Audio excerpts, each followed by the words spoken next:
Kedengaran ya? Nah, kedengaran Bang. Sekarang kedengaran nggak? Ya, Saya kira yang paling tepat di sini menyampaikan adalah Profesor Inul,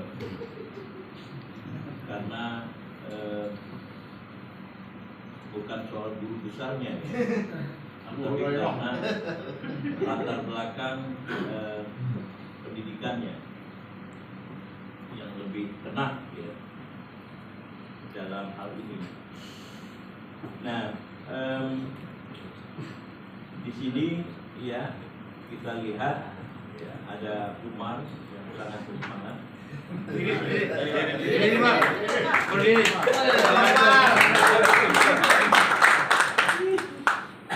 Lalu kemudian ada Hamid dan Kapit yang berbisik agak terlambat datang. Tadi saya berbisik kepada Ican gitu. Sepertinya doa tadi itu Hamid dengar gitu. Karena pasti akan menarik komentarnya.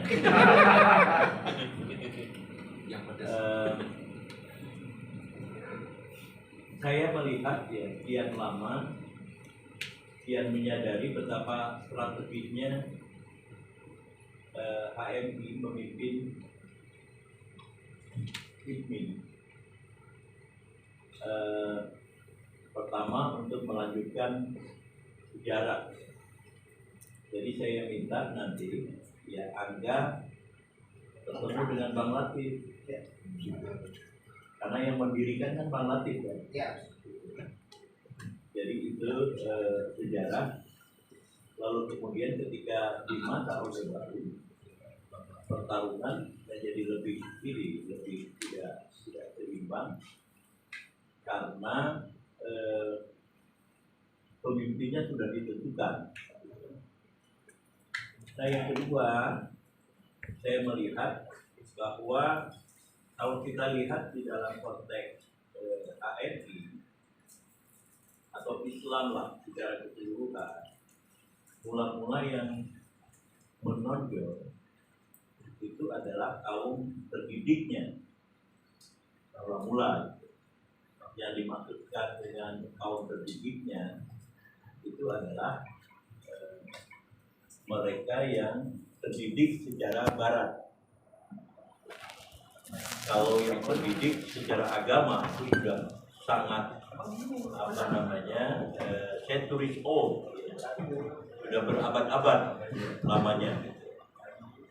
Nah kalau kita lihat dari sini, maka sejarah orang-orang Islam yang terdidik secara barat itu belum sampai 100 tahun. Lalu kemudian berkembang menjadi birokrat. Birokrat di sini bisa birokrat di dalam pengertian murni. Jadi mereka yang bergerak di sektor administratif, tetapi juga ada birokrat intelektual. Nah salah satunya itu adalah Inul, Profesor Inul. Jadi mereka yang masuk ke dalam dunia pendidikan, lalu kemudian memberikan pencerdasan terhadap anak-anak bangsa. Dan ini sangat strategis karena kemudian melahirkan salah satunya Angga. Nah yang ketiga, ini yang kemudian transformasi yang harus digerakkan adalah pergerakan di dalam dunia politik. Nah, sebenarnya tidak terlalu mengejutkan ya, kalau misalnya kalangan Islam, terutama yang bergerak di dalam organisasi-organisasi, itu sudah terbiasa sekali dengan kontestasi kekuasaan. Mulai dari pelajar Islam Indonesia sampai kepada himpunan mahasiswa Islam, sampai kepada PMII, ya, kepanjangannya apa? Pergerakan Mahasiswa Islam Indonesia, lalu kemudian IMM, ada lagi nggak? Kami sebagai newcomer, pendatang baru. Nah, tetapi yang paling matang pengkaderannya itu hanya HMI. Jadi kalau kemudian kita melihat ada Bang Akbar Tanjung, itu ada siapa lagi selain Bang Akbar? Politisi kita siapa lagi selain Yusuf Bang Kala. Yusuf Kala. Enggak, yang ini, yang murni. Akbar Tanjung ya. Anas. Hah? Anas. Anas berbanding belum. Kumar Husin. Umar ya. Nah, lalu kemudian yang profesional. Profesional itu adalah mereka yang bergerak ya di dalam dunia advisor, apakah tidak menjadi lawyer dan sebagainya. Nah, tetapi lapisan yang paling tipis itu adalah pengusaha. Itu yang paling tipis. Kenapa? Karena tradisi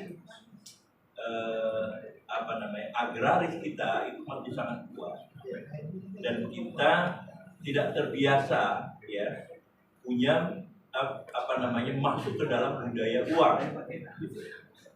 Jadi saya saja misalnya sudah setua ini itu tidak punya uang sampai 2 miliar. Padahal saya bekerja sudah ya sejak mahasiswa lah. Sudah menulis, sudah apa segala macam. Nah, tetapi anak-anak Tionghoa itu umur 17 tahun dia sudah berani ya meminjam uang 25 miliar. Nah, artinya ya budaya uang kita itu sangat tertinggal.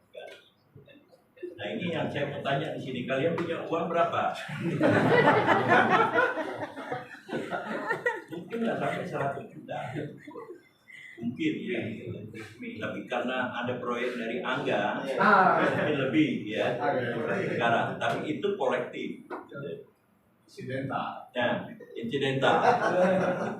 Nah, ini yang kemudian yang harus diisi. Dan disinilah strategisnya ya Angga. Nah, sebenarnya kalau kita lihat pada senior kita itu ada Pak Fahmi Idris, lalu kemudian Mas Sugeng Saryadi, lalu kemudian yang paling fenomenal itu adalah Yusuf Kala. Jadi kalau Yusuf Kala mengatakan duit fungsi pengusaha untuk mengganti posisi Dwi Fungsi ABRI, itu sudah sudah muncul. Tetapi ya itu adalah kasus-kasus yang sangat khusus gitu. Tampilnya mereka, misalnya Bang Fahmi dan kawan-kawan itu karena kesempatan yang diberikan oleh Orde Baru. Jadi mungkin agak berbeda dengan Angga di dalam konteks ini. Tidak ada sebuah rezim yang buntu untuk kemudian memunculkan Angga. Angga mungkin ikut meruntuhkan ya sebuah rezim di masa lalu, tetapi bukan merupakan ya komponen yang terpenting. Nah, tokoh yang terpenting sebenarnya ya adalah itu yang menjual aqua sekarang, bukan aqua ya. Siapa namanya ini? Air mineral itu. Irfan. Siapa namanya? Irfan Gani. Irfan plus satu lagi. Torik. Gitu. Punyanya Irfan bisa buat mutu, Pak. Itu Torik itu adalah komponen terpenting gitu ya, di dalam perubahan. Tetapi kemudian dia tidak masuk di dalam mengambil keuntungan dari perubahan. Nggak ada yang ngajak. Beda itu. Nggak ada yang ngajak. Itu dia yang kita lihat gitu. Nah, inilah strategisnya soal merebut kepemimpinan di dalam HIPMI dengan ya program-program yang disebut lalu gambar-gambar yang ditayangkan. Saya makin kagum kepada Bahlil. Berarti Bahlil itu luar biasa. Dia menaklukkan ya, sebuah komunitas yang semuanya berduit. Lalu kemudian semua merasa optimis bahwa dia atau kelompoknya itu akan menang. Situasinya sama seperti yang sekarang ini. Jadi kalau Angga sekarang optimis, gitu, yang lain juga optimis. Nah, tapi kalau peta politik kita mau lihat, sekali lagi kalau peta politik kita mau lihat, maka yang terkuat peta politik ya, yang terkuat itu adalah yang dari Medan. Yang dari Medan karena ada dukungan ya, kaitannya dengan menantu presiden, lalu kemudian pelaksanaannya itu berlangsung di Surakarta. Nah, Surakarta itu adalah salah satu pusering tanah Jawa. Jadi pusatnya tanah Jawa, Yogyakarta dengan Surakarta. Jadi pertarungan kamu itu juga pertarungan simbolik untuk itu. Nah, sekarang ya kalau kita mau melihat di dalam konteks ini, pertanyaannya adalah yang saya ajukan sebelumnya, di mana posisi Bahlil di dalam konteks ini? Posisi Bahlil ya jelas kemudian dia juga akan mengikuti perkembangan ya supra politik hipmi. Yang saya maksud dengan supra politik hipmi ini adalah apa yang akan dikatakan oleh presiden. Jadi ini adalah pertarungan yang paling serius. Gitu. Cuma kalau kemudian mau dilihat misalnya pada apa yang dihasilkan oleh Anas Urbaningrum di dalam memperebutkan ketua umum Demokrat di masa lalu, itu Anas telah melakukan ya sesuatu yang tidak mungkin terjadi gitu, dan berhasil karena seluruh kekuatan SBY pada waktu itu telah dikerahkan. Saya hadir ya pada waktu peluncuran Andi ya, Andi Malarangen ya pada waktu itu, dan saya lihat seluruh anggota kabinet itu ada di situ, anggota kabinet yang dari Partai Demokrat, dan terlihat sekali dukungan penuh dari anggota SBY pada waktu itu kepada kepada Andi. Nah, jadi Angga sekarang ini itu memasuki suatu situasi yang diimpos opportunity. Nah, satu hal ya yang perlu kita katakan di sini ya, Rosid, nanti itu nggak usah disebar ya, nggak usah disebar. Ini waktu tertutup. Tapi udah live ini. Udah bang, jadi kirim ke Pak JK bang. Jadi Pak JK. Saya ingin mengusulkan begini, hal yang langkah konkret ya. Kita buat surat, gitu.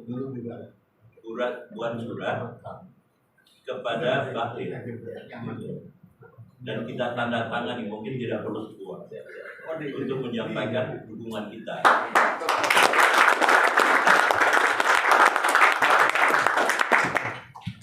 Nah, tapi ini jangan disebarkan.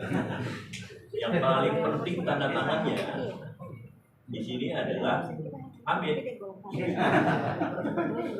Paling penting karena dia akan memainkan anak caturnya di dalam konteks ini, dan kita semua. Nah, lalu yang kedua, kalau misalnya ini perlu misalnya ke Yusuf Kala, kita lakukan juga. Nah, yang paling penting ya, Anda harus besok itu menghubungi Bang Latif, karena dia pasti terlupakan sekarang ini di dalam pertarungan itu. Tapi dia masih punya akar yang cukup kuat, dan dia baru meluncurkan buku tentang sejarah hidupnya. Jadi ini yang bisa saya sampaikan. Saya harap Profesor Inul ya bisa. Oke, terakhir. Ini yang baju putih itu. Saya bertanya-tanya jadi nggak itu? Dia datang ke tempat saya tahun lalu. Dia tinggalkan kopiah itu bubisnya di situ. Tapi bukan itu yang saya tanya gitu, karena dia datang berdua. Jadi Assalamualaikum warahmatullahi wabarakatuh. Pak Angga mau menghadap Anies, Bang.